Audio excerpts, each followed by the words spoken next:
Hello, you are watching Leader Speakeasy with me, Luqman Haris. And me, Rozina Aziz. Rozina is the co-founder and CEO of Metamorphosa, a former news, media and corporate woman who now mentors, coaches, trains and consults global leaders and entrepreneurs. Thank you, Luqman. Today we will have a conversation on rejuvenating the opposition and the challenge of transforming one of the most polarizing political parties in Malaysia. Here's an introduction on our guest. Born and bred in Seremban, it wasn't always obvious that Anthony Loke would become one of the country's most prominent politicians. As a boy, he spent much of his after-school hours helping out the family-run restaurant. But it was there that he developed his people skills, which spurred him to join politics in the early 2000s. Loke would eventually win 2 state constituencies in Negeri Sembilan before going on to win 2 parliamentary seats in the state. The culmination came in 2018, when he was appointed the Minister of Transport following Pakatan Harapan's victory in the 14th general election. Today, as the Secretary General of DAP, Loke finds himself as the leader of the country's biggest opposition party by parliamentary seats. With the country's ever-changing political dynamics, how does he transform one of the most polarizing parties in Malaysia and convince the people to re-hand DAP and PH the keys to Putrajaya in the approaching general elections?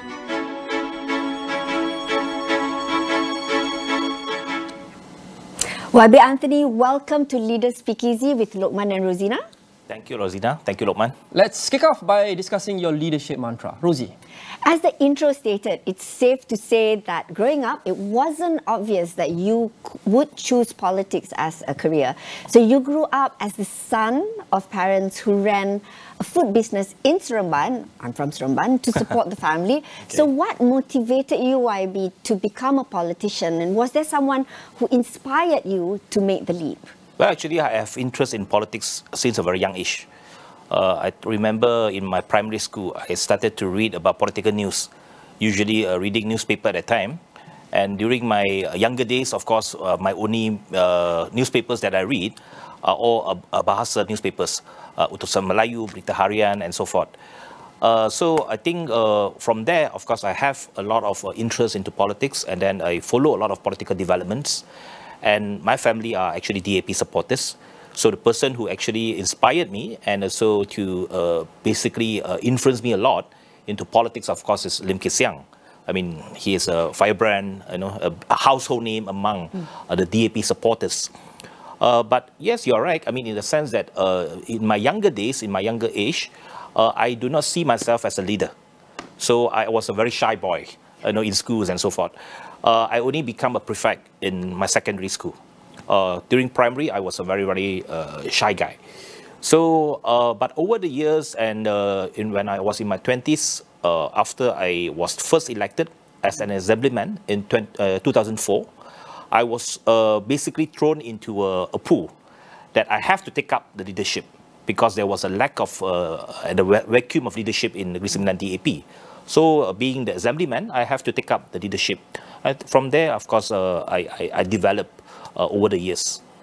And indeed, over the years, fast forward, in fact, a few decades later to today, you find yourself being the head of the nation's biggest opposition party, at least by parliamentary seats, the DAP. You mentioned people like Lim Kit Siang.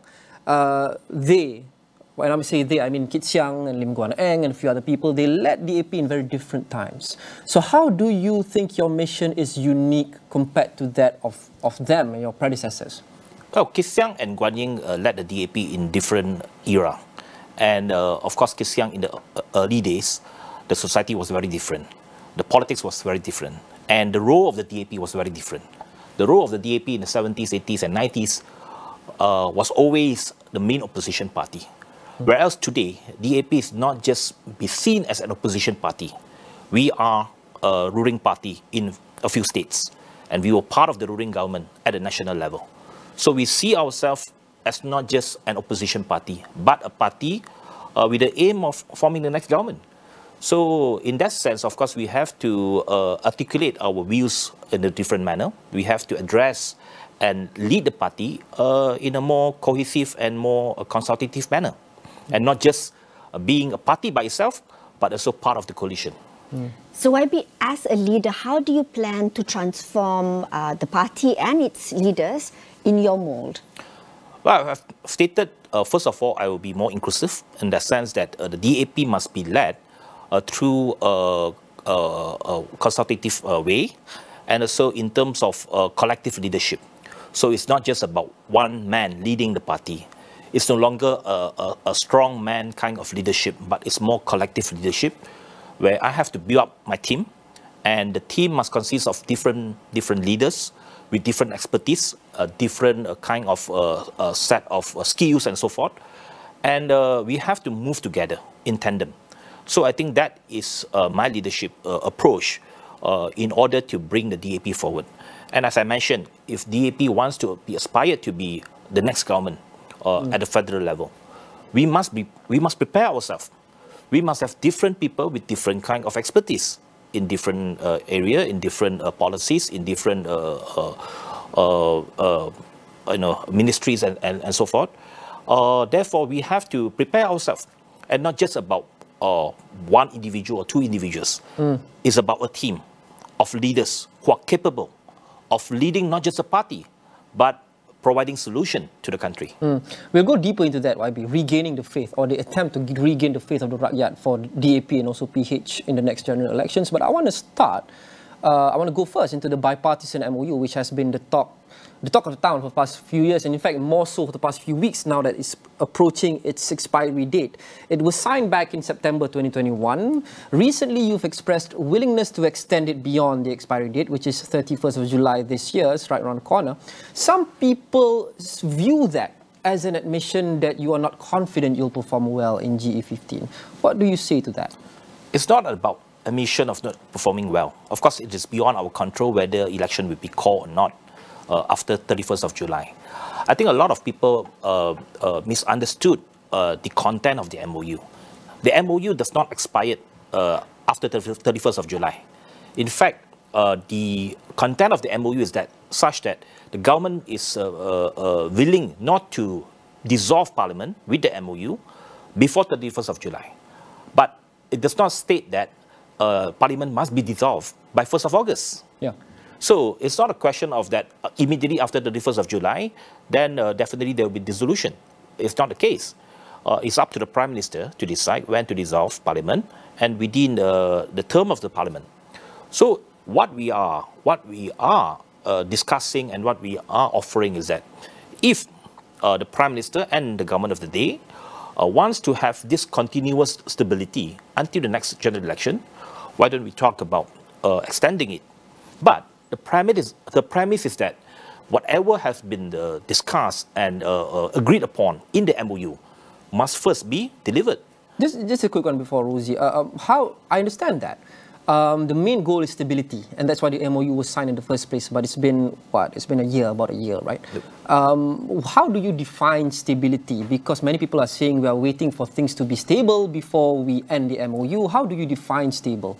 Well, if we look back, we signed the MOU in September 2021.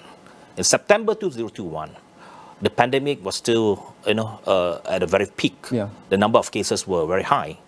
At that point of time, a lot of people were talking about whether or not the focus should be on controlling the pandemic, and in order for us to reopen the economy.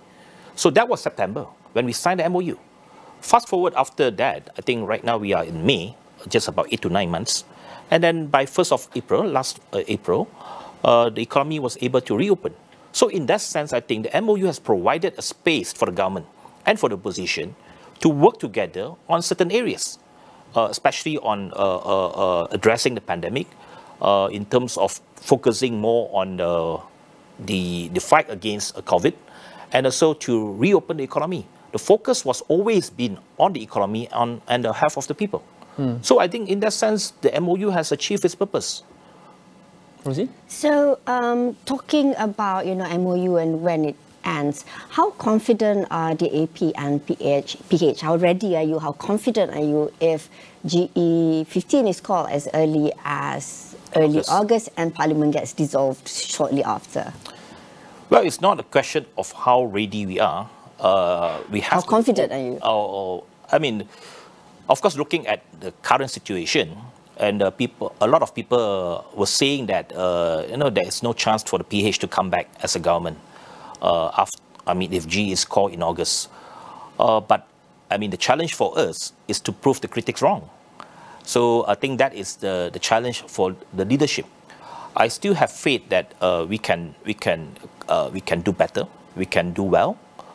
Provided that all leaders in Pakatan Harapan must have the same goals and same approach and same mentality of going into the election. So I think how confident we are is about how can we manage to convince our supporters. And it's very important that leaders must give the confidence to the people, must give confidence to the supporters. If we ourselves are not confident, if we ourselves are thinking that we will lose the battle, and then I don't think our supporters will have that faith that they can win the battle. So I think it's very important that leaders must give that confidence.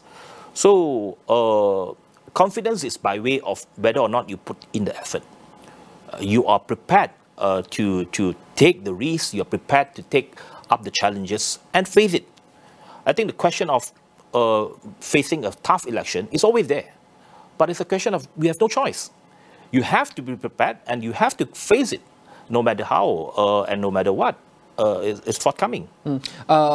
Indeed, every election is indeed hard, even the one that you emerged victorious in 2018. But undeniably, circumstances are very different than the last time you won a general election. 2018 was viewed by many as a tsunami for many different reasons, considering the event of recent years, which you alluded to, which include many state election results, which have not been encouraging for PH, and the impression that there were many broken promises by PH when they were in the government.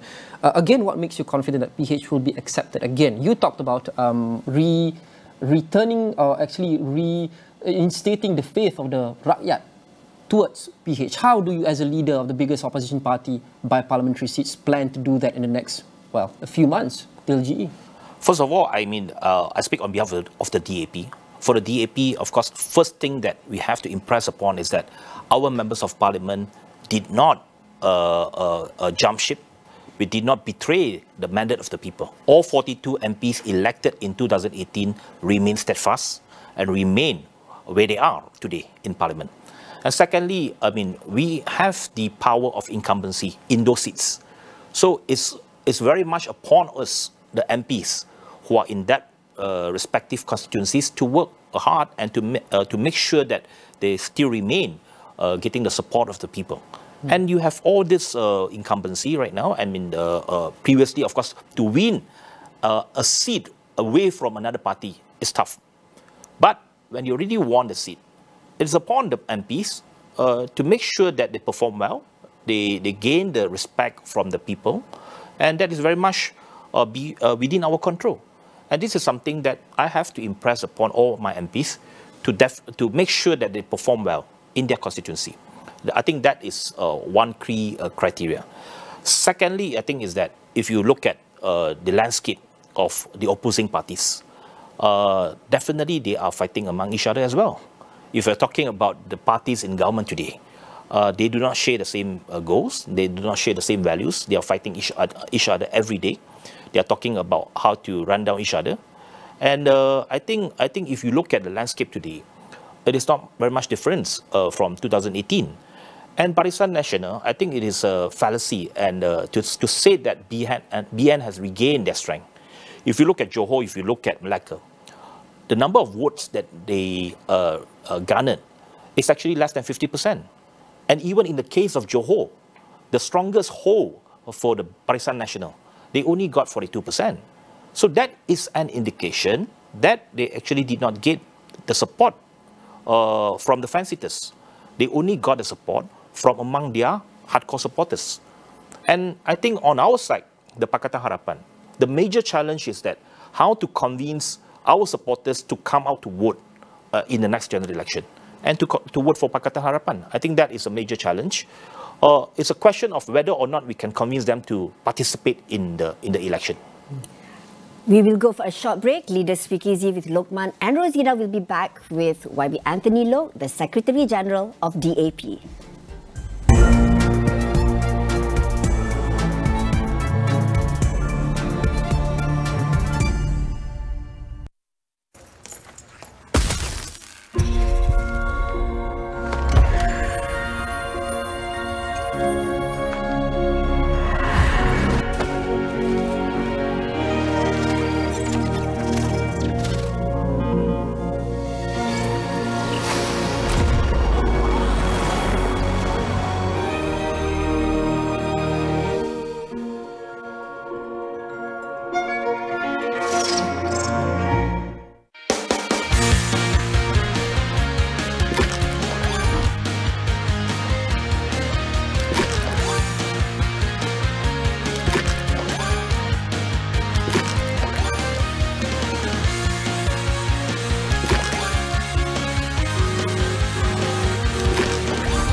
Anda dan seisi keluarga dalam ruang tertutup. Panasonic.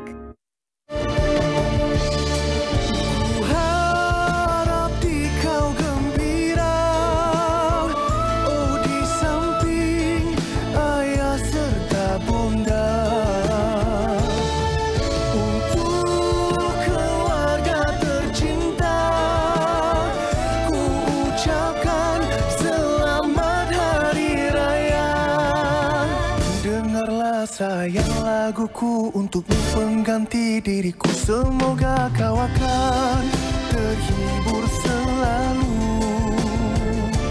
di dalam suasana hari raya.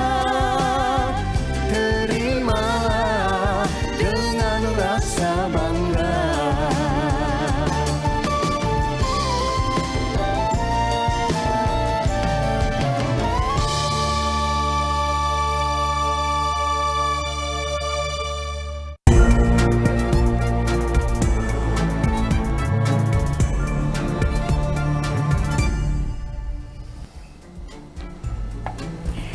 You're back with Leader Speakeasy with Luqman and Rozina in conversation with Anthony Loke, Seremban MP and the Secretary General of DAP.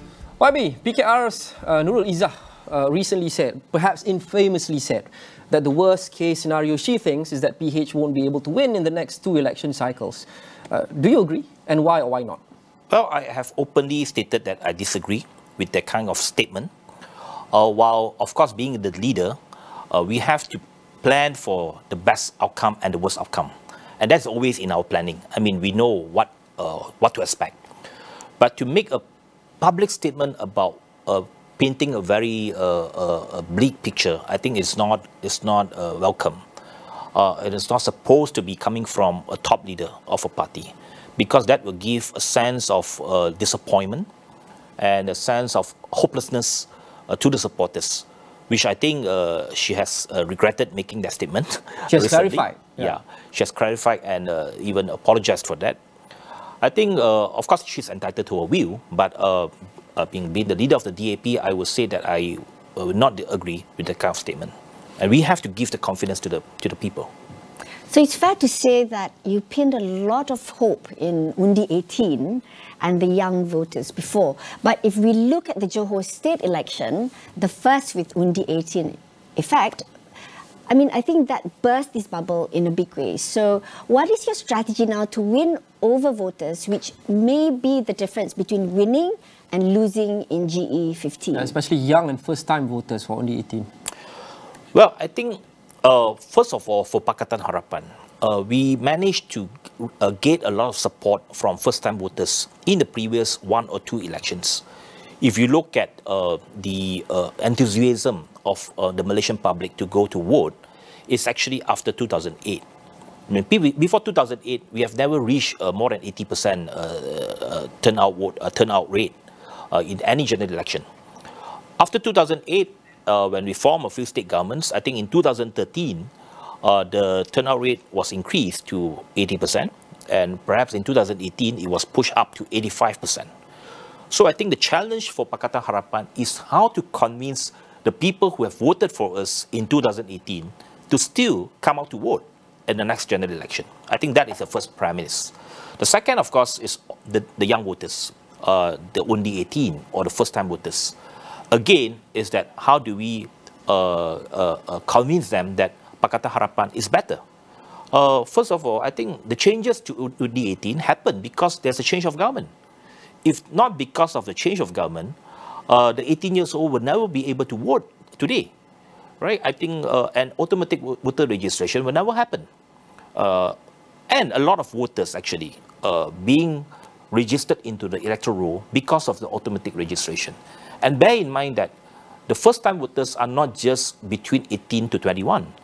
There are a lot of people who are in their late 20s or even 30s who have never voted in their lifetime. But because of automatic registration, they can vote, even without register themselves.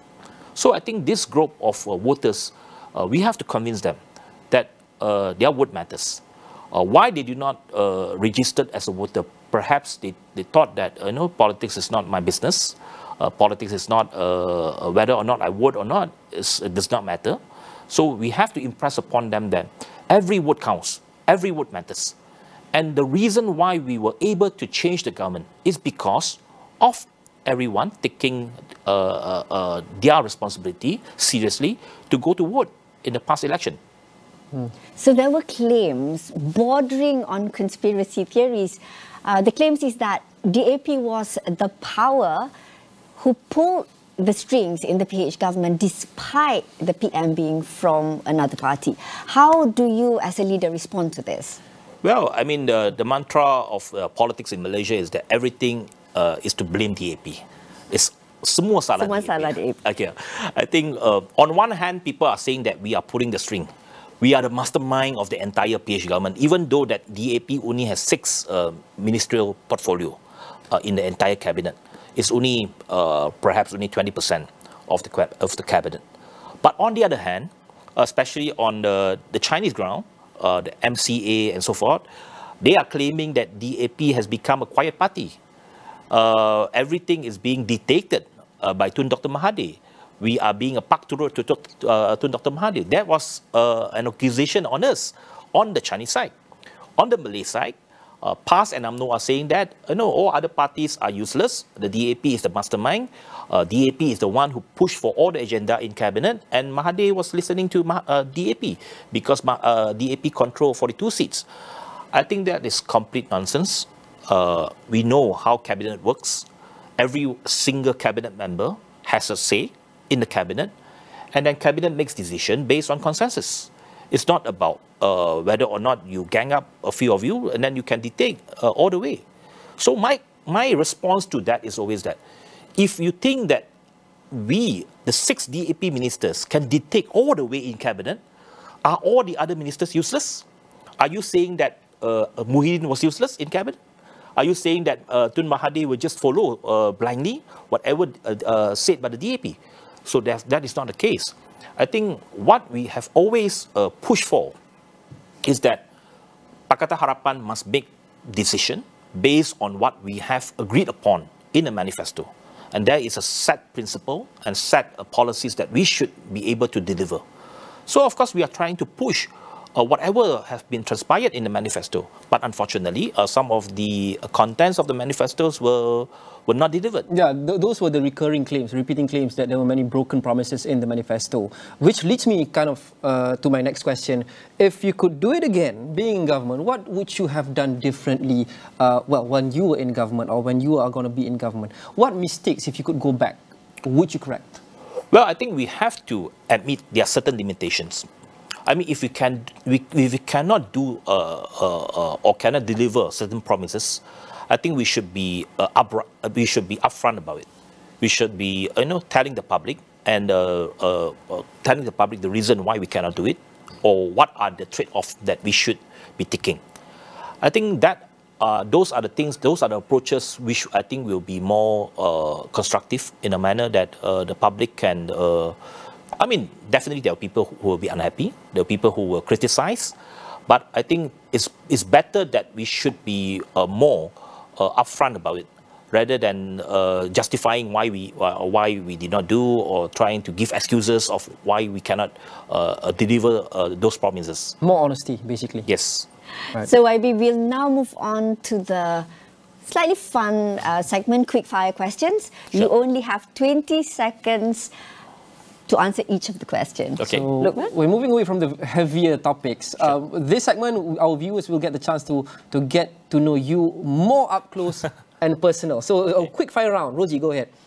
So IB, what's the one thing that no one knows about you No one knows about me. yet? Well, I think I'm quite open about my life. But of course, I lead a very low-profile life. I think one thing a lot of people do not know about me is where do I stay. I'm going to guess in Seremban. No. Okay, so here's one. Okay. Word has it that you're quite a fan of K-dramas. Probably something a lot of people didn't know about you. So what K-drama are you watching now? And what's your favorite of all time? I'm not watching any drama for the time being because of the schedule of the past 2 months. But of course, the biggest drama that I watched, the cat drama that I watched, was a Crash Landing on You. Okay. Okay.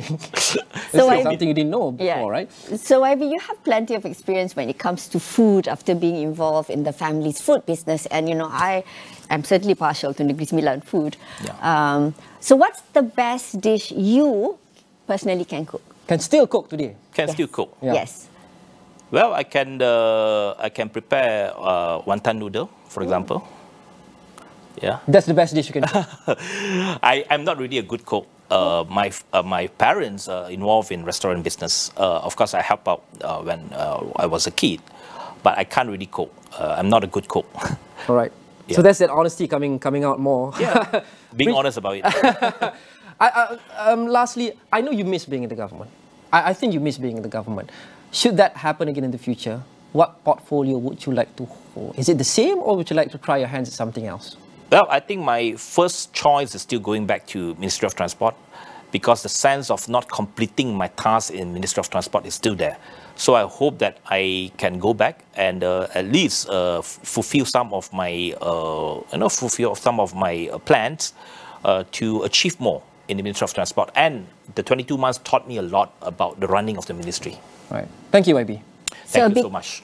A big thank you to Anthony Loke, the MP of Seremban and Secretary General of DAP, for sharing his insights and vision for the opposition movement moving forward. Be sure to join us on Leader Speakeasy with Luqman and Rozina for conversations on leadership as the country and the world strive to bounce back bigger and better after the pandemic. I'm Luqman Haris. And I'm Rozina Aziz, wishing you the very best in your career, business and leadership journey. Stay safe and stay resilient.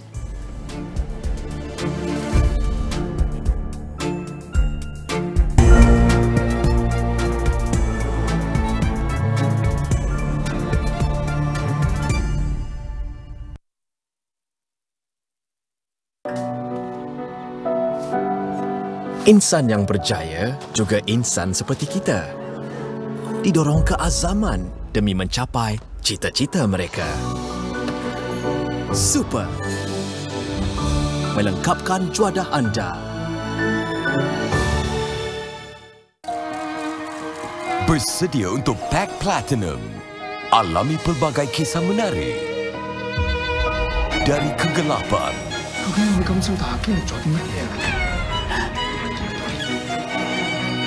Dan masa silam. I'm an asset for the CIA.